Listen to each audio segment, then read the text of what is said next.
송나영의 라디오 오늘.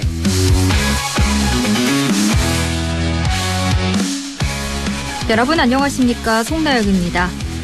전국 법관 대표회의가 오늘 열렸는데요. 이재명 대통령의 공직선거법 위반, 대법원 판결 등으로 촉발된 논란을 논의했지만 의견을 모으지는 못했습니다. 법관 대표 126명 중 90명이 참석해 사법신뢰 회복과 재판 독립 등 5개 안건을 놓고 표결했지만 모든 안건이 부결됐습니다. 특히 대법원 판결이 사법신뢰에 부정적 영향을 미쳤다는 인식에 대해서는 찬성 29명, 반대 56명으로 반대가 많았고 판결한 법관에 대한 특검이나 탄핵 절차가 사법권 독립을 침해한다는 안건 역시 찬성 16명, 반대 67명으로 부결됐습니다. 법관들 사이에서도 의견이 크게 엇갈렸는데요. 사법 신뢰 회복을 위한 표명이 필요하다는 쪽과 재판 독립 침해를 우려하는 쪽, 그리고 아예 집단적 견해 표명 자체를 자제해야 한다는 쪽으로 나뉜 상황입니다. 사법 신뢰 회복과 정치적 독립, 사법부의 고민 앞으로도 계속될 것 같습니다. 안동문화방송 라디오 오늘 광고 듣고 시작합니다. 남대구 IC까지 자동차로 15분. 대형 물류와 상류시설로 다양한 업종 입주가 가능한 영호남 물류클러스터. 서울, 대전, 대구, 부산 찍고 광주까지. 동고령 IC 물류단지. 입주 문의 054-956-7241. 시행 주식회사 미래산업개발. 인간은 주로 먹는다. 탄수화물, 단백질, 지방 3가지. 그리고 소화한다. 위, 상부, 하부, 소장에서 3단으로 3가지 성분이 3단 맞춤 소화. 이제 소화제는 3단 캡슐이다. 다제스, 한림제약, 약국에서 다제스. 춤과 노래를 즐기는 장수마을 가고시마의 100세 어르신들. 건강 비법은 흑초. 100세 시대 골골백세냐 생생백세냐는 지금 결정됩니다. 늦기 전에 샘표 흑초하세요. 매일매일 흑초 습관. 샘표 흑초 100년 동안. 6월 30일 월요일 라디오 오늘입니다. 1부 꼭 알아야 할 우리 지역 뉴스를 시원하게 정리해드립니다. 양승진의 슬기로운 뉴스 생활 준비되어 있고요. 2부 이슈 오늘에서는 안동 로컬푸드센터가 문을 열었는데요. 이 소식 들어봅니다. 이어서 박규환의 세상 읽기 함께합니다. 라디오 오늘 유튜브로도 다시 들을 수 있거든요. 많은 애청 바랍니다.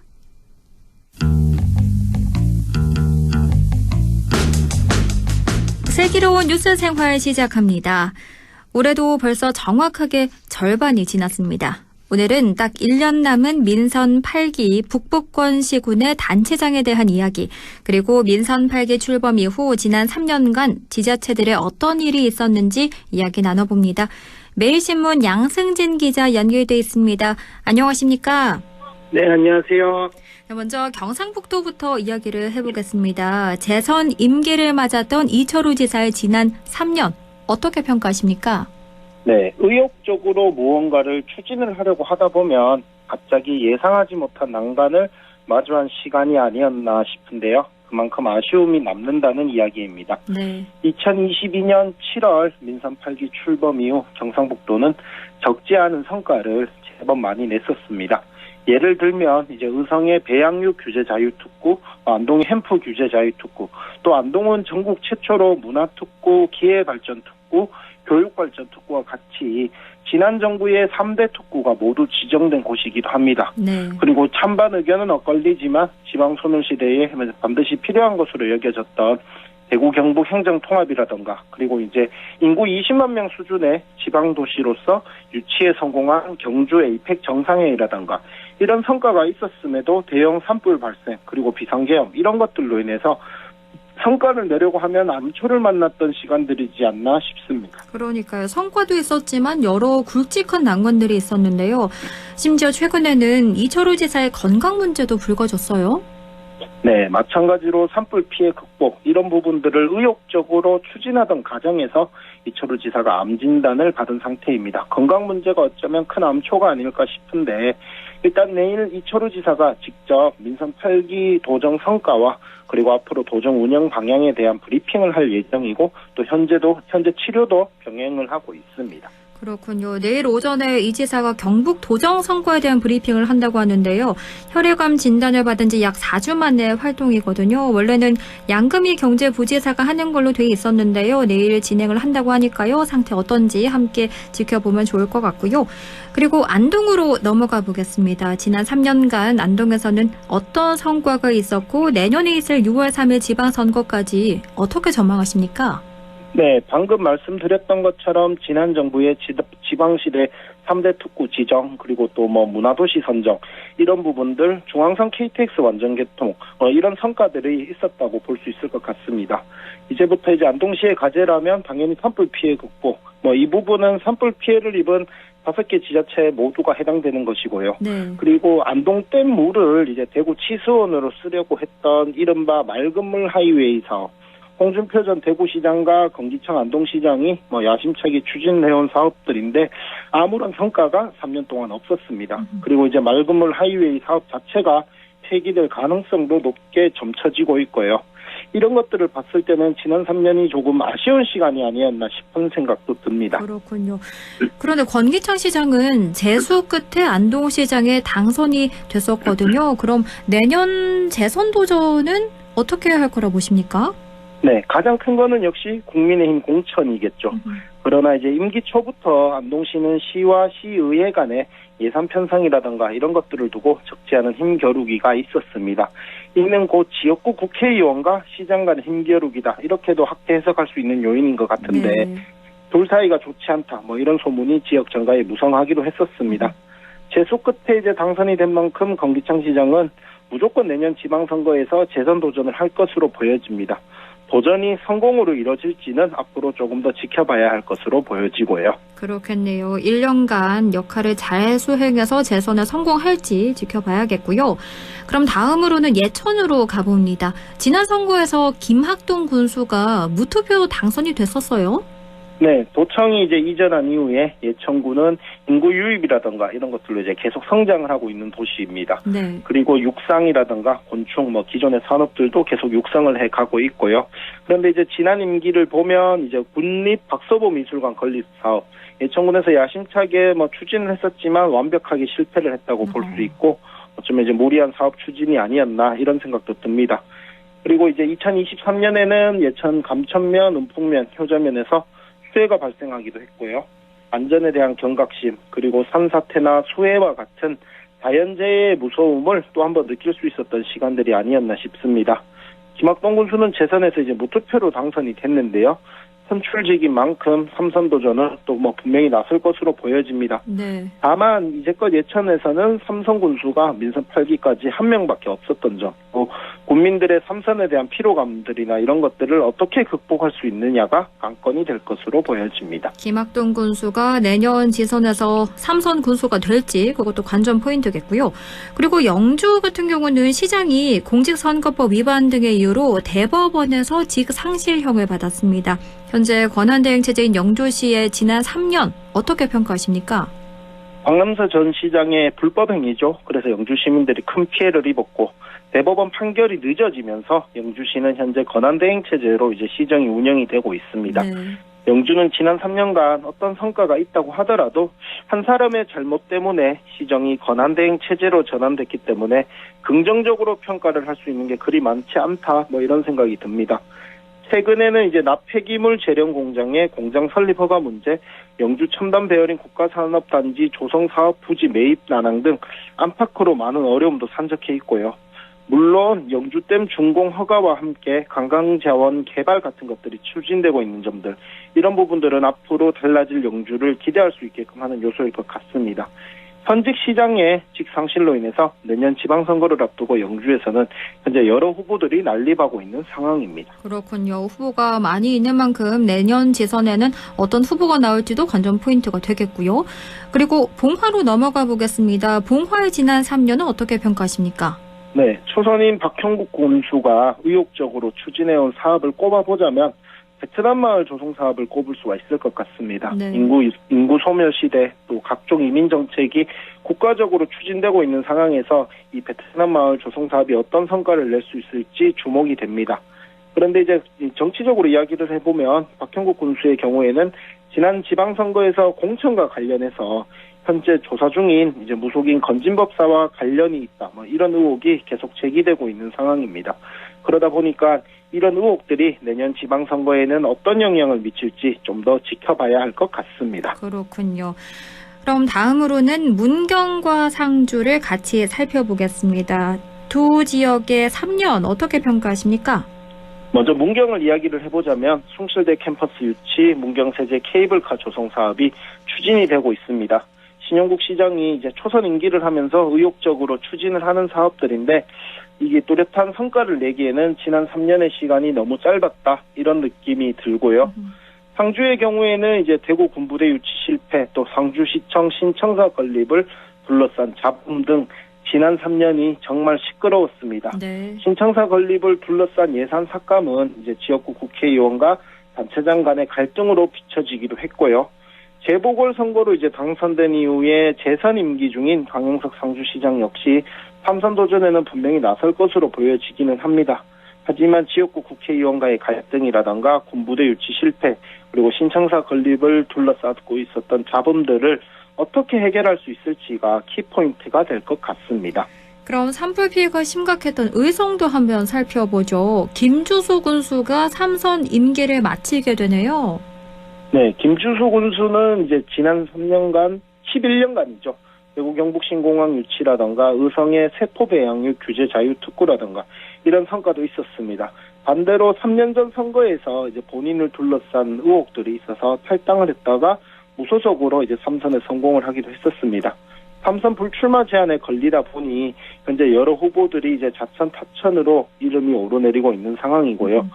어쨌든 의성은 무엇보다 중요한 거는 이제 앞으로 산불 피해의 빠른 회복이 되지 않을까 보여집니다. 네, 의성의 조속한 산불 피해 회복도 함께 바라보고요. 끝으로 영양과 청송도 함께 살펴보겠습니다. 네, 영양은 양수발전소 유치에 성공을 해서 적은 인구라도 유입될 수 있는 길을 열었다는 것을 성과로 들 수 있을 것 같고요.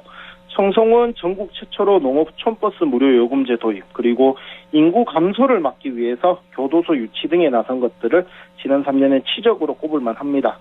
교도소 유치의 경우에는 아직 성공을 하지 못했으나 지방의 절박한 상황을 알렸다는 측면에서는 긍정적으로 평가를 할 수 있을 것 같습니다. 청송과 영양은 단체장 2명 다 이제 모두 재선으로 내년 선거에 3선 도전에 나설 것은 확실하게 보입니다. 네. 다만 영양 청송 또한 의성처럼 또 안동처럼 산불 피해 복구에 군정 역량을 결집하는 게 앞으로 가장 중요해 보입니다. 네, 지금까지 매일신문 양승진 기자와 함께 경북 각 지자체의 지난 3년을 되돌아봤습니다. 고맙습니다. 네, 감사합니다. 라디오 오늘 2부에서 뵙겠습니다.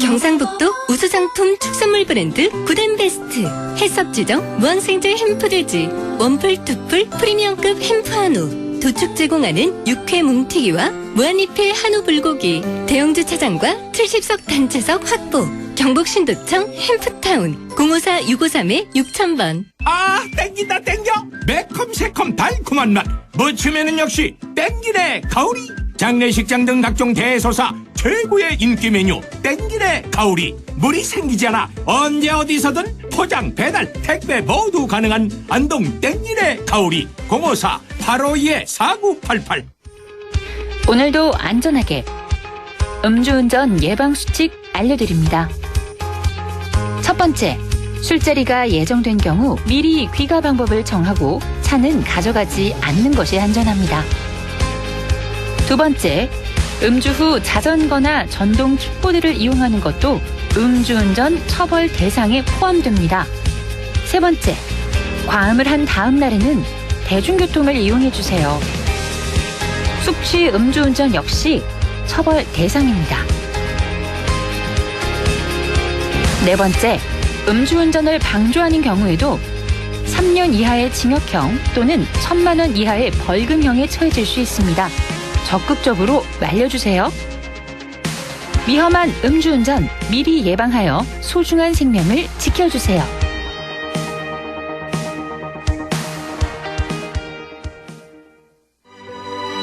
광복 80년, 도움이 필요한 곳에 손을 내미는 사람, 그 마음이 오늘의 유관순입니다. 편견 없는 세상을 위해 힘을 보태는 사람, 그 뜻이 오늘의 김구입니다. 소외된 이웃을 위해 고단함을 잇는 사람, 그 헌신이 오늘의 안중근입니다. 시대는 달라도 위대한 마음은 이어지고 있습니다. 다른 시대 같은 마음은 이어집니다. 그렇게 대한민국의 미래를 이어갑니다. 공익광고협의회 100.1 MBC 라디오 6시 20분 56초 지나고 있네요. 이슈 오늘입니다. 지역에서 생산된 농산물을 지역에서 소비하는 로컬 푸드에 대한 관심이 높은데요. 최근 안동 로컬 푸드센터가 문을 열었습니다. 안동 로컬 푸드센터 권기찬 센터장 연결해 함께 이야기 나눠보겠습니다. 센터장님 안녕하십니까? 예, 안녕하세요.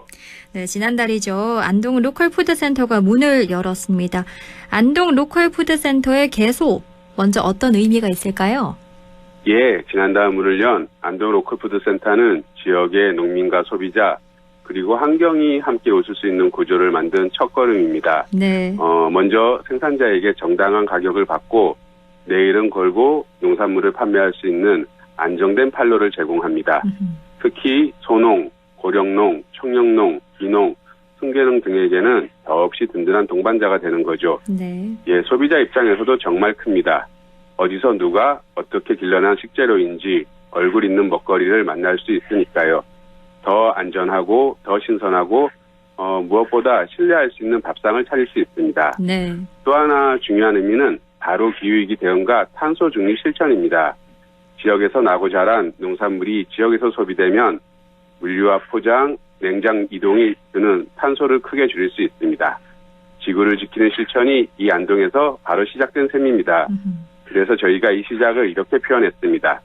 지역의 정성, 건강한 한 끼, 그 한 끼가 안동을 살리고 농촌을 지키고 지구를 바꿉니다. 네, 지역의 정성, 건강한 한 끼 이렇게 표현을 해주셨는데 그런데 로컬 푸드센터로 문을 연 건 지난달이지만요. 지역에서 아주 오래전부터 이 농산물 직매장을 운영해 오셨다고요?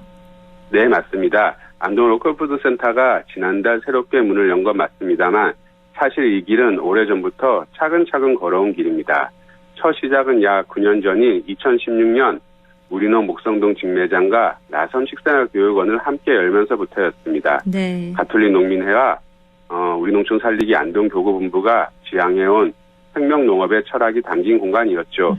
즉 사람과 땅을 살리는 친환경 농산물을 중심으로 생산자와 소비자 모두를 살리는 직거래를 실천해 왔습니다. 특히 의미 있었던 건 판매에만 그치지 않았다는 겁니다. 함께 운영한 식생활교육원을 통해 어린이, 농민, 소비자들에게 생명 중심의 식생활 교육과 생태 감수성을 키우는 활동을 꾸준히 해왔습니다. 9년 전부터 시작이 된 거라니까 굉장히 오래됐다 싶은데요. 네. 그런데 안동 로컬푸드센터로 거듭난 그 배경이 궁금한데요. 네, 그 단순한 면칭 변경이 아니라 지역 농업과 생명 농업의 가치를 확장하고 더 많은 농민과 시민이 함께 나누기 위한 진화의 결과라고 보시면 됩니다. 네. 그 시작은 본센터가 소속된 영농조합법인 나눔과 섬김의 역사이기도 합니다. 2010년 안동시와 경상북도 공모를 통해 안동시 학교급식 지원센터를 운영하게 되었습니다. 지역 친환경 농산물로 아이들 급식을 책임지는 것을 넘어서 2012년에는 서울시의 친환경 학교급식쌀 공급, 2019년 송파구 공공급식 산지센터 지정, 같은 해 농림축산식품부 인삼부 친환경 농산물 꾸러미 지원 사업에 전국에서 첫 공급단체 중 하나로 선정되기도 했습니다. 네. 예, 이후에 2020년 경기도 간의 친환경 농산물 공급기간 등 안동을 대표해 전국 친환경 학교급식과 공공영양 먹거리를 선도해 왔습니다. 네, 이 과정에서 단지 농산물 판매 확대가 아니라 누가 어떻게 키운 먹거리인가라는 질문에 생명농업으로 응답하고 생산자와 소비자의 신뢰를 구축해온 실천의 역사였습니다. 이제는 이런 경험과 철학을 바탕으로 더 많은 시민에게 안전하고 정직한 한 끼를 제공하는 공간, 즉 지역의 로컬푸드 허브로 거듭날 필요가 있었습니다. 이를 실현하기 위해서 민과 간, 교회가 함께 힘을 모아야 했죠. 네. 네, 실제로 안동시 유통특작과 현재 농촌경제진흥과에서 1억 5천만 원의 리모델링비를 지원해 주셨고 안동 가톨릭 농민 회원들이 1억 5천만 원 이상의 자부담과 인력 파견을 했으며 천주교 안동교구청은 현재의 땅과 건물을 무상으로 제공해 주셨습니다. 소위 그 민간협치 모델의 좋은 사례입니다. 이처럼 지역 공동체 전체가 이곳은 함께 만든 공간입니다. 그러네요. 그야말로 지역 공동체 전체가 만든 공간이다 이렇게 말할 수 있을 텐데 그런데요. 로컬푸드 말은 많이 들어봤지만 정확히 로컬푸드가 뭔지 청취자들의 이해를 돕기 위해서 조금 더 설명을 해주실까요? 네. 로컬푸드란 말 그대로 지역에서 생산한 식품을 그 지역에서 소비하자는 뜻입니다. 멀리 수천 킬로미터 이동의 음식이 아닌 내가 사는 땅에서 자란 신선한 먹거리를 가까운 거리에서 얼굴을 알고 믿을 수 있는 생산자로부터 받는 것이죠. 이런 개념은 세계 여러 나라에서 중요한 식생활 문화로 자리 잡고 있습니다. 실제로 프랑스에서는 어린 시절부터 식생활 교육을 통해 아이들에게 지역 제철 식재료의 중요성을 가리키고 미국은 대형마트 중심에서 벗어나 지역 직거래 장터 문화가 확산하고 있습니다. 일본에서는 지산지소, 지역에서 생산된 것을 지역에서 소비하자는 사회적 운동이 생활 깊이 뿌려내려 있고요. 우리도 잘 아시겠지만 오래전부터 신토부리 내 몸과 땅은 하나라는 지혜로 제철 음식, 내 땅의 먹거리를 귀하게 여겨왔습니다. 네. 한 번 더 말씀드리면 로컬푸드는 단순히 먹거리를 바꾸는 것이 아닙니다. 농촌과 농민을 살리고 먹거리 안전을 지키고 수송과 포장을 줄여 탄소를 줄이는 환경 실천이기도 합니다. 기후기 대응, 탄소 중립을 위한 가장 일상적이고 구체적인 생태적 대안 활동 중 하나입니다. 오늘 말씀을 듣고 보니까 안동 로컬푸드센터에 꼭 한번 가보고 싶다는 생각이 드는데요. 네, 꼭 오십시오. 네, 여기에 어떤 제품을 판매하고 있는 건가요? 네, 여기에는 직접 농산물로부터 그걸로 만든 반찬, 빵, 밀키트까지 먹거리 한 바퀴가 이 안에 다 돌고 있습니다. 우선 기본은 안동산 채소, 과채, 과일, 쌀, 잡곡, 말린 나물 등 신선하고 건강한 식재료들이 기본입니다. 특히 안동의 대표 특산물인 사과즙, 생강즙, 된장, 고추장, 햄프김, 안동 강고등어, 안동찜닭, 밀키트 등도 있습니다. 네. 여기서 끝이 아닙니다. 그 농산물로 만든 반찬, 즉 지역 농민과 조리사가 손잡고 만든 반찬 한 끼도 인기가 많고요. 네, 무엇보다 전국 로컬푸드 직매장 중 유일하게 유기농 밀과 유기농 재료로 농민이 직접 재배하고 직접 반죽해서 구운 우리밀 빵이 있다는 건 정말 자랑할 만한 일입니다. 진짜 농부의 손에서 자라고 다시 빵이 되어 우리 식탁에 오르는 거죠. 그러네요. 예, 또 안동 한우와 무항생제 한돈, 경북 친환경 농산물은 물론이고 환경을 생각한 생활용품까지 합쳐서 총 2,000여 가지를 판매하는 복합 직매장입니다. 로컬푸드센터에는 그냥 장 보러 오는 곳이 아닙니다. 건강한 먹거리 여행자이자 생명과 환경을 만나는 마켓이죠. 와보시면 아마 한 바구니 가득 담고도 마음까지 든든하게 채워가실 수 있을 것입니다. 그렇군요.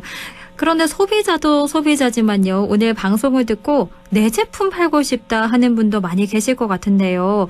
안동 네. 로컬푸드센터에 농작물이나 가공품 판매하고 싶은 분들은 어떻게 하면 될까요? 네, 안동 로컬푸드센터에서 농산물이나 가공품을 판매하고 싶으신 분들은 안동시의 농업경제체로 등록된 생산자 또는 안동시 소재에서 가공품을 만드는 분이라면 누구나 참여하실 수 있습니다. 특히 농산물은 출하 전 제초제를 사용하지 않고 PLS, 즉 농약 잔류 허용 기준을 지켜 소비자의 안전과 건강을 함께 생각해 주시기를 바랍니다. 가격은 생산자 본인이 직접 책정하실 수 있고요. 네. 수수료가 있습니다. 농산물은 15%, 가공품은 17%입니다. 참여를 원하시거나 자세한 사항이 궁금하시면 안동 로컬푸드센터로 언제든 문의하시면 됩니다. 그렇군요. 우리 지역의 친환경 농산물을 구입하고 싶은 지역 소비자들도 참 많으실 텐데요. 이용하려면 그냥 방문하면 되나요? 네, 요즘 건강한 먹거리에 관심 많으시죠? 네. 안동 로컬푸드센터는 누구나 편히 오셔서 구입할 수 있는 열린 공간입니다. 우리 시청에서도 주차장에서 도보로 한 1분 정도뿐이 안 걸리고요. 목성동 성당 입구라 바로 가다 들리기도 아주 좋습니다. 또 운영 시간은 월요일부터 토요일까지 오전 9시부터 오후 7시까지입니다. 단 토요일은 오후 5시까지 합니다. 별도 주차장도 마련되어 부담 없이 오실 수 있어요. 매장에 오시면 우리 지역 농민이 직접 생산한 로컬푸드 농산물, 반찬, 밀키트, 환경 제품 등 아까도 말씀드렸지만 2,000여 가지 제품이 한눈에 들어옵니다. 네. 특히 생산자 이름이 표기된 먹거리는 신뢰도와 만족도가 높다는 평가를 받고 있습니다. 앞으로는 오프라인 매장뿐 아니라 전화 예약이나 단체 주문도 가능하고요. 그리고 온라인 구매와 배달 주문도 준비 중입니다. 그렇군요. 오프라인뿐만 아니라 온라인으로도 구매할 수 있다면 더 많은 분들이 쉽게 접근할 수 있지 않을까 이런 생각도 드는데요.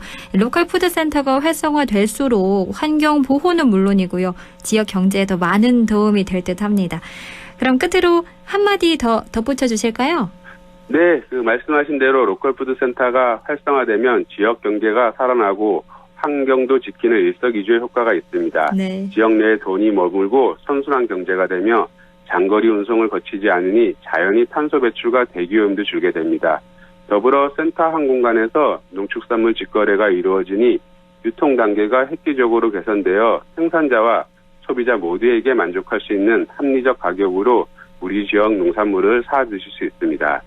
로컬푸드센터의 진짜 주인은 생산자이기도 하고 소비자이기도 합니다. 농민은 땀 흘린 수확물을 정직하게 내놓고 소비자는 그 수확을 믿고 사주며 농촌을 응원합니다.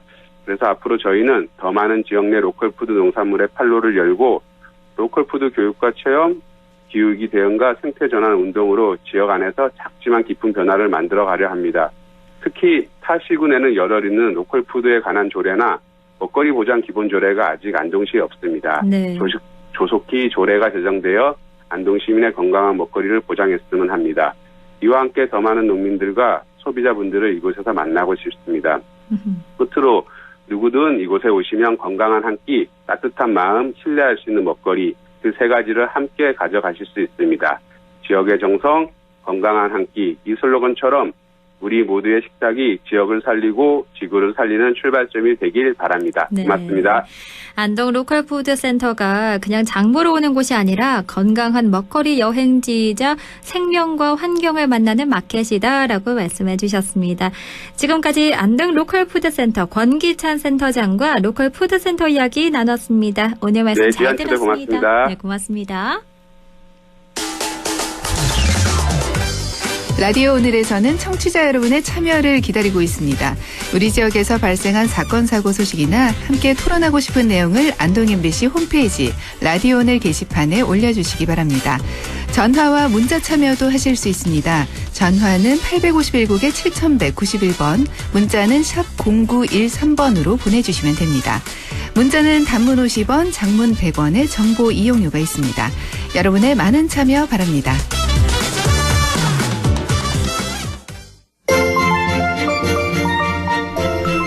박규환의 세상 읽기 더불어민주당 영주 영양 봉화 박규환 위원장과 함께합니다. 위원장님 안녕하십니까?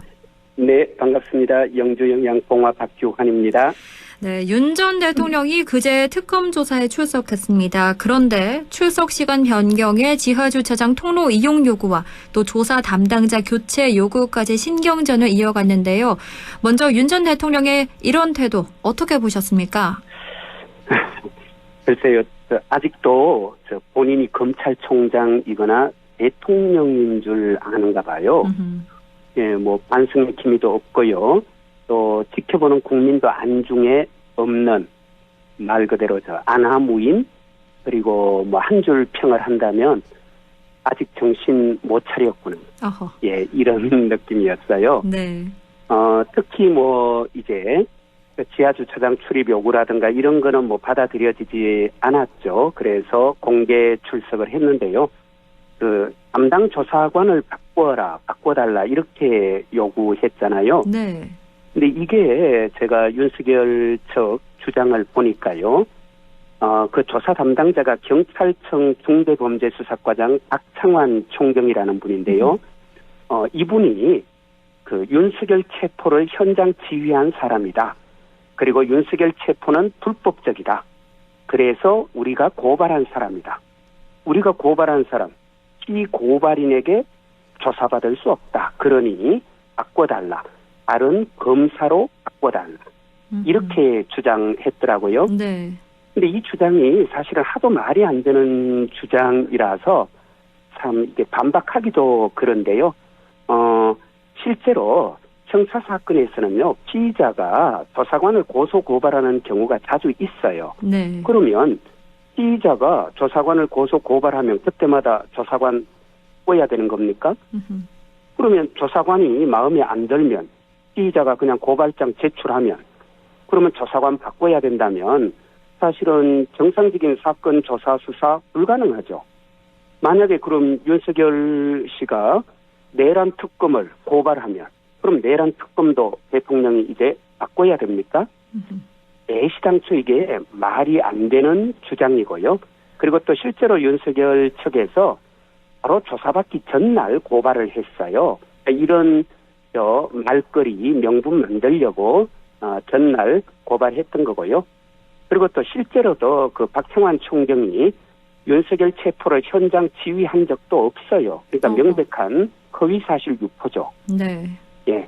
게다가 뭐 국민께서 다 아시다시피 당시 윤석열 체포는 법원이 발부한 영장을 집행하는 합법적인 공권력 행사였어요.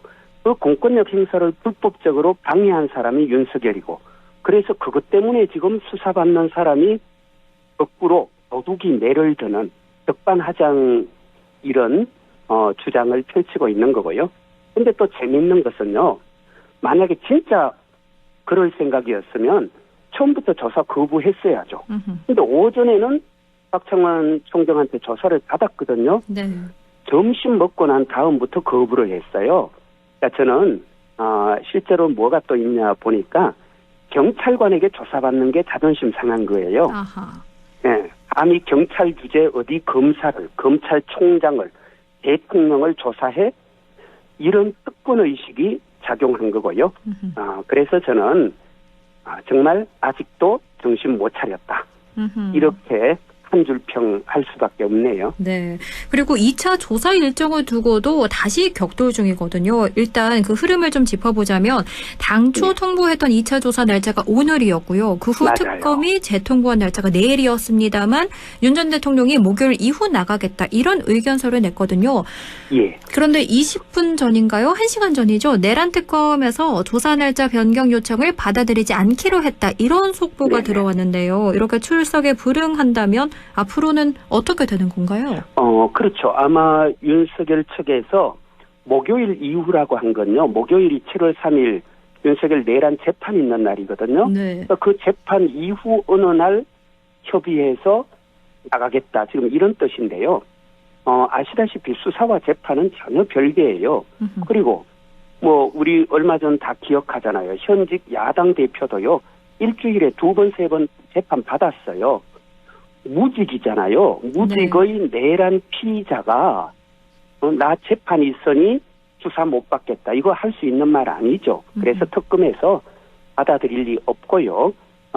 그래서 하루 미루어서 내일 7월 1일이라고 했는데 7월 1일에 만약에 윤석열 피의자 출석하지 않으면요. 아마 특검에서는 곧바로 체포영장 청구할 걸로 보입니다. 이런 식으로 자꾸 이상하게 법기술 발휘해서 또 꼼수 부리고 이렇게 하면요. 국민들의 분노만 더 이렇게 불지르는 이런 격밖에 되지 않는다. 그래서 정말 윤석열 씨 그리고 또 그 변호인들 좀 심사숙고하시고 그리고 국민 흔히 말하는 거 염장 지른다고 하죠. 예, 국민 염장 지르는 이런 행동은 하는 것이 저는 본인들에게도 더 좋지 않을까 정말 충고하고 싶습니다. 네, 이렇게 출석에 불응할 경우 형사소송법이 정한 마지막 단계 조치까지 취할 수 있다 이렇게 말씀해 주셨는데요. 네. 이런 식으로 또 끌려 다닌다면요, 국민들께서도 이거는 뭐 특검의 수사 의지를 의심할 수밖에 없죠. 근데 현재까지 저는 특검이 수사 잘하고 있고요.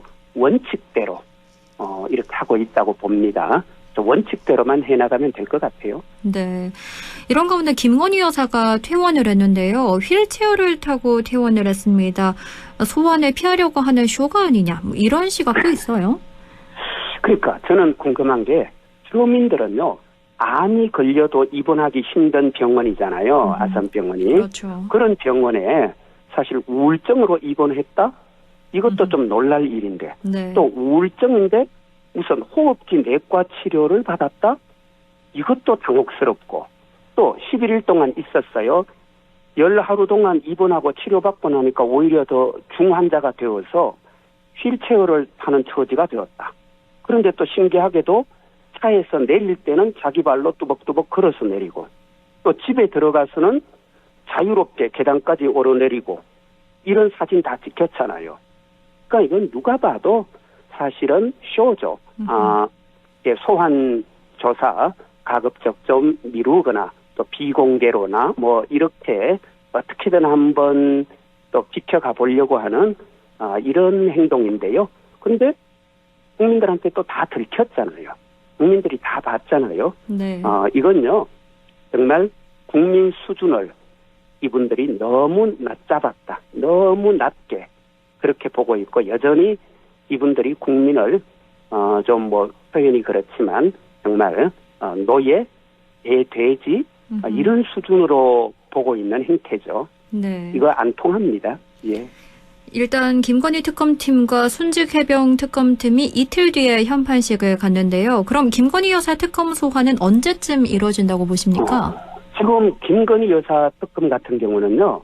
뭐 도이치모터스 주가 조작 사건 있죠. 또 서울 양평 고속도로 종점 변경 특혜 의혹, 명태균 게이트 관저이전 부당 개입. 뭐 거기다 명품 가방 목걸이 수수 등등 해서 모두 16개, 16개 의혹을 이제 수사를 하게 돼요. 근데 아시다시피 특검은 기간이 정해져 있어요. 그러니까 그렇죠.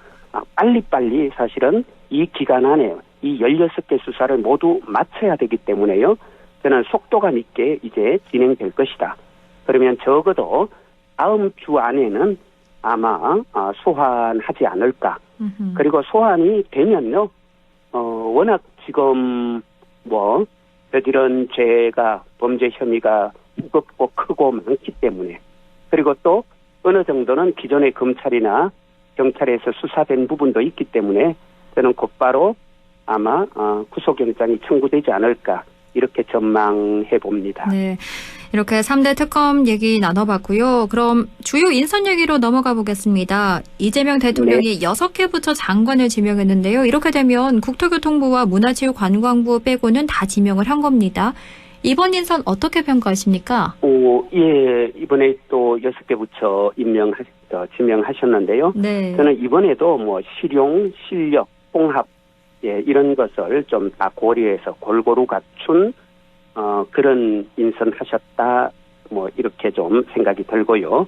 또 뭐, 검찰개혁과 사법개혁, 그리고 또 공정성장, 균형 발전과 같은, 이런 데 대한 어떤 대통령의 의지가 좀 드러난 인선이 아닌가 생각하고요. 그리고 제가 그 인선 발표를 들어보니까요. 대통령 비서실장이 이런 얘기 하더라고요. 대통령께서 이번 인사와 관련해서 신속성을 강조했다. 라고, 예. 그래서 신속성 뭘까 생각했는데요. 그러니까 그만큼 지금 우리 경제 상황이 지금 심상치 않아요. 그래서, 이런 경제 상황을 빨리 극복하고 또 내란으로 무너진 이런 대한민국의 시스템을 회복하기 위해서는 좀 그 어느 때보다도 빨리빨리 빠르게 좀 움직여야 한다. 그래서 현안도 신속하게 파악하고 해법도 신속하게 마련해야 된다. 그러려면 그에 알맞은 어떤 전문성이라든가 또한 혁신성 이런 것들을 갖춰야 되는데 저는 그런 전문성이나 혁신성을 잘 갖춘 그런 사람들을 이번에 국민 앞에 내놓은 게 아닌가 예, 이런 생각이 들었습니다. 네. 안 그래도 기획재정부 장관 후보자로 구윤철 전 국무조정실장을 또 산업부 장관 후보자로는 두산그룹 김정관 사장을 임명했습니다. 이분들이 경제를 책임질 분들인데 어떤 분들인가요? 예, 구윤철 기획재정부 장관 후보자죠. 국무조정실장도 했었고요. 또 현재 서울대 경제학부 특임 교수하고 계신데 네. 이분은 기획재정부에서 또 이렇게 예산실장, 2차관 이런 역할을 쭉 했던 말 그대로 이제 정책통이죠. 특히 경제정책에 대해서는 일가견이 있는 분이고요.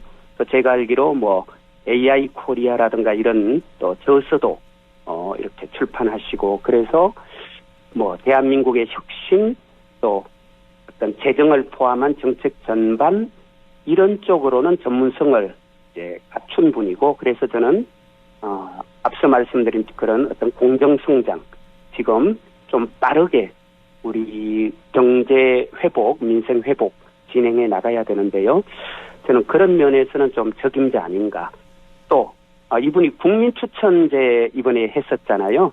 네. 상당히 많이 추천 받았다고 또 하더라고요. 그렇군요. 예, 이번에 경제정책 펼칠 또 민생 살릴 적임자다 이런 평가가 많았다고 또 그러고요. 산업통상자원부 장관 후보자죠. 김정관.